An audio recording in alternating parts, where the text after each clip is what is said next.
Varicose veins తో బాధపడుతున్నారా? మన ఏవిస్ హాస్పిటల్లో 4500 రూపాయల లేజర్ స్కానింగ్ ఉచితం. అమ్మా నమస్తే. నమస్తే అమ్మా జయలక్ష్మి. అమ్మా హ్మ్. కార్తీక మాసంలో హ్మ్. ముఖ్యంగా శివునికి హ్మ్. అనేక రకాలైన అభిషేకాలు, అర్చనలు, పూజలు విశిష్టంగా చేస్తూ ఉంటారు. హ్మ్. కొంతమంది చేయలేకపోతారు. హ్మ్. మరి వారు ఆ దేవుని యొక్క కృపకి పాత్రులు కాలేకపోతారా? ఆయన అంటే ఇవి చేసినోళ్ళు ఆయనకి దగ్గర అవ్వటం, చేయలేకపోయిన వారు మరి వారి పరిస్థితి ఏంటమ్మా? చెయ్యలేకపోవడానికి ఉన్న కారణం ఏమిటమ్మా? వనరులు లేకపోవడమా, ఉద్దేశం లేకపోవడమా? వనరులు లేవనుకుందాం. అది ఉమ్, వనరులు లేక చెయ్యలేదు అనేటటువంటి వారి సంగతి ఏమిటి అని అడుగుతున్నారు ఆ. మీరు, అంతే కదా? అవును. ప్రతి కూడా మనకి ఏం చెప్తారు, ఏది చేస్తూ ఉన్నా నాకు లభ్యమైనటువంటి వస్తువులను బట్టి, నాకున్నటువంటి సౌకర్యాన్ని బట్టి చేస్తున్నాము అని ఒక సంకల్పంలో చెప్పుకుంటాం. ప్రతి వ్రతానికి అవునవును. పూజకి చెప్పుకుంటాం కదా. ఆ, నీకు ఏవి వనరులు ఏమి లేవు, దాన్ని బట్టి ఆలోచించుకోండి. మీకు ఇప్పుడు ఆవు పాలు దొరకడం అన్నది చాలా కష్టం. ఆ, డబ్బుండి కూడా ఆవు పాలు దొరకవు. అవునమ్మా. దొరికితే కూడా జెర్సీ పాలే దొరుకుతున్నాయి, జెర్సీ ఆవు పాలు. మన దేశీయమైనటువంటి ఆవు పాలు మాత్రమే అభిషేకానికి కావాలి. అట్లాంటప్పుడు ఏం చేద్దాం? నేను అభిషేకం మానేస్తానా, దొరికిన దాంతో చేస్తానా? ఉమ్, అది నిర్ణయించుకోవాలి. ఉమ్. అట్లా వస్తువులు దొరకకపోవడానికి, అందుబాటులో లేకపోవడం ఒకటి, నేను కొనుక్కోలేకపోవడం ఒకటి, నా దగ్గర పరిస్థితులు ఆర్థిక కూడా స్తోమత కారణం. లేకపోవడం ఒకటి, లేదా రెండు ఉండి కూడా అందుబాటులో లేక నేను ఆ. వెళ్ళలేక శారీరకంగా నాకు ఆ. ఆమ్, అవకాశం సరైనటువంటి లేకపోవడం. అవకాశం లేకపోవడం ఒకటి. ఇలాంటి అనేక కారణాలు ఉంటాయి. వీటిల్లో దేనిని బట్టైనా అసలు అన్నిటికన్నా ప్రధానం ఏమిటి? భావగ్రాహీతు జనార్దన అన్నారు. నీ భావాన్ని గ్రహిస్తాడు భగవంతుడు. ఉమ్, నీకు మనసులో నిజంగా చెయ్యాలనుందా? లేదు, నేను చేశాను అని చెప్పి ఇతరులకు చూపించుకోవడానికి అటెండెన్స్లో మార్కులు టిక్ పెట్టుకుంటారే, అట్లా ఇచ్చేసా అని చెప్పి లెక్కలు టిక్ పెట్టుకోవడానికి చేస్తున్నారా? కనుక చెయ్యాలనేటటువంటి సంకల్పం ఉండి అనేక కారణాలుగా వీలుకో. సమయం లేకపోవచ్చు, ఎందుకంటే తెల్లవారుజామున 5ంటికే డ్యూటీకి వెళ్ళాల్సి ఉండొచ్చు, ఇంకేదో కారణాలు ఉండొచ్చు. ఉమ్. అటువంటి సందర్భంలో మనసులో చెయ్యాలన్న సంకల్పాన్ని అనుసరించి మనసు అక్కడ పెడితే సరిపోతుందమ్మా. భావగ్రాహీతు జనార్దన అన్నారు. జనార్దనుడే కాదు, ఇవ శివుడు కూడా, జటాధరుడు కూడా అంతే. ఉమ్. అందుకని అంటే ఈ మాట అన్నారు కదా అని నాకు కావలసిన తీరుకుంది, అన్నీ అందుబాటులో ఉన్నాయి, భావగ్రాహీతి జనార్దన అన్నారు గనక నేను చేద్దాం అనుకున్నాను, భగవంతుడికి చేరిపోయింది అని చెప్పి నేను అనుకుంటే సరిపోదు. అమ్మా ఇక్కడ ఇంకొక ప్రశ్న ఒకటి ఉమ్, తలెత్తుతు ఉంటుందమ్మా. ఉమ్, ఏంటంటే ఉమ్, భగవంతుడు ఆయన ఉమ్, సర్వాంతర్యామి. ఉమ్. ఆయనకి ఇవన్నీ చేస్తేనే నచ్చుతామా మనము?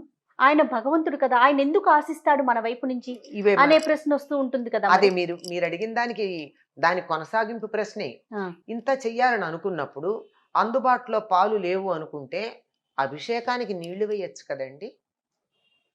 ఏం నీళ్లు కూడా లేవా? అంతగా లేకపోతే నువ్వు తాగే నీళ్ళల్లో ఒక్క చెంచాడు తగ్గించుకుని వేయవాళ్ళు ఆయనకి. ఒక ఉమ్, చెంచాడు చాలు. చాలు. ఆయనేమి తిన్నడు, ఎలా తీసుకొచ్చి ఆయనకి అభిషేకం చేశాడు? ఉమ్, అవునా కదా? అవును.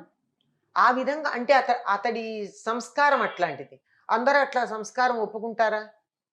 కుదరదు కదా. కనుక మన సంస్కారాన్ని అనుసరించి మనకి తగినట్టుగా నీళ్లు వేయొచ్చు, ఒక మారేడు పత్రి వేయొచ్చు. అది దొరకలేదండి, మారేడు పత్రి కూడా ఇక్కడక్కడ మారేడు చెట్లు లేవు, అలా 4 అడుగులు వెయ్యండి, జిల్లేడాకులు జిల్లేడు పూలు కనపడతాయి, ఉమ్, ఉమ్మెత్త పూలు కనపడతాయి. అవి ఎవరు కొయ్యరు కదా. శివుడికి వాటితో అర్చించిన ఆయన సంతోషపడేవాడే కదా. ఓ గరిక తెచ్చి ఆయన కొడుకు పేరు చెప్పి అక్కడ వేయండి, గరిక పోచ సరిపోలే? గణపతికి ఇష్టం కదా. చెయ్యాలి అన్నటువంటి ఉద్దేశ్యం చాలా ప్రధానం. అది ఉండి మీకు అందుబాటులో ఏ ఉంటే వాటితో చేయండి. అన్నీ ఉండి కూడా భావగ్రాహీతు జనార్దన అన్నారు గనక నేను ఇక్కడ కూర్చుని మనసుతో అనుకుంటాను, పాలు అందుబాటులో ఉన్నాయి, తేలికగాను ఉన్నాను, అన్నీ అవకాశంగా ఉన్నాయి, అయినా సరే బద్దకించి కూర్చుంటే మాత్రం ఫలితం లేదు. అవకాశం లేని సందర్భంలో మాత్రమే ఇటువంటిది వస్తుంది.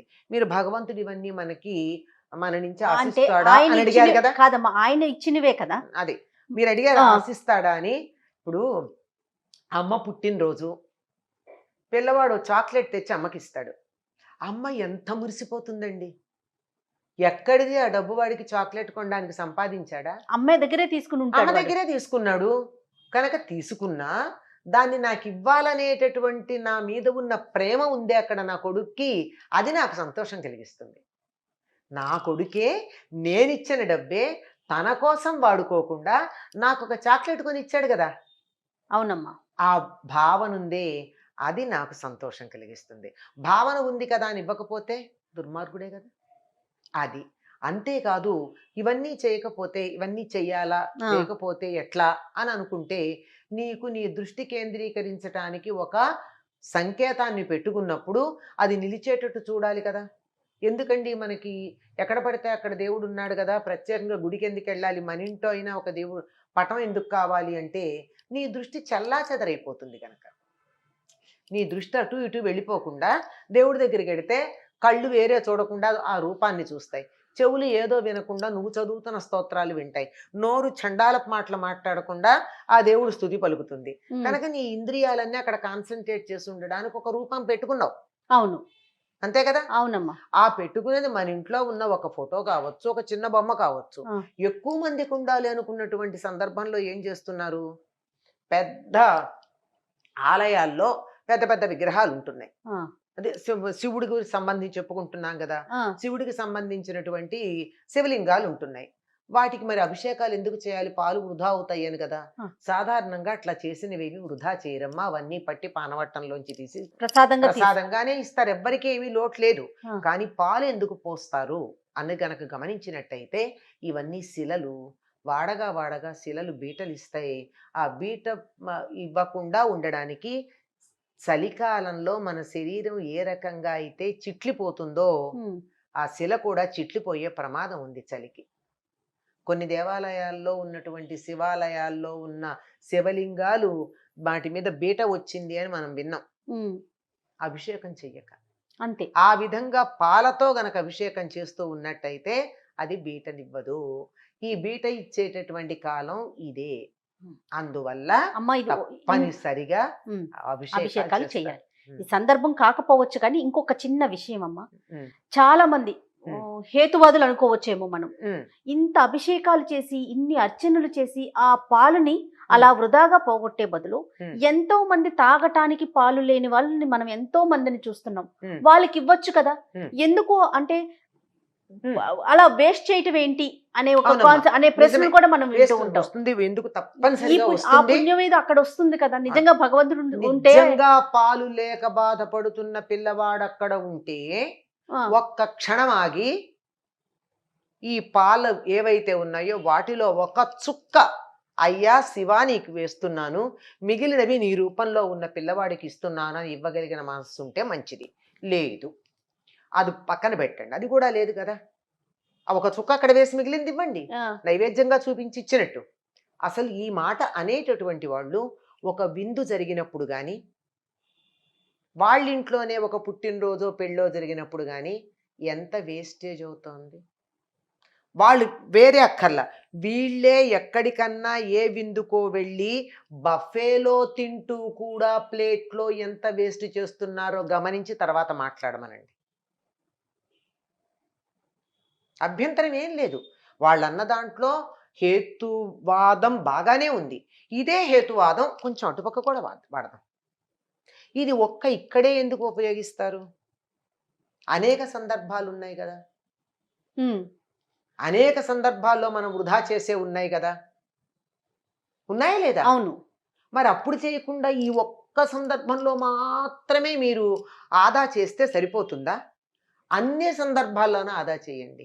ఎక్కడ ఒక అన్నం మెతుకు పడియకుండా చూడండి. నేను ఎప్పుడూ చెప్తా, చెత్త బుట్టలో కనపడినటువంటి ఒక్కొక్క అన్నం మెతుకు నాకు ఒక్కొక్క రైతు కన్నీళ్లుగా కనపడతాయి. నాకు కనపడుతుంది అన్నం మెతుకు చూస్తే నాకు అది కన్నీరులాగా అనిపిస్తుంది, రైతు కన్నీరులాగా. అంత కష్టపడి వాళ్ళు పండిస్తే నీకు పండించటం రాదు, పెట్టదు, వృధా చేస్తావు.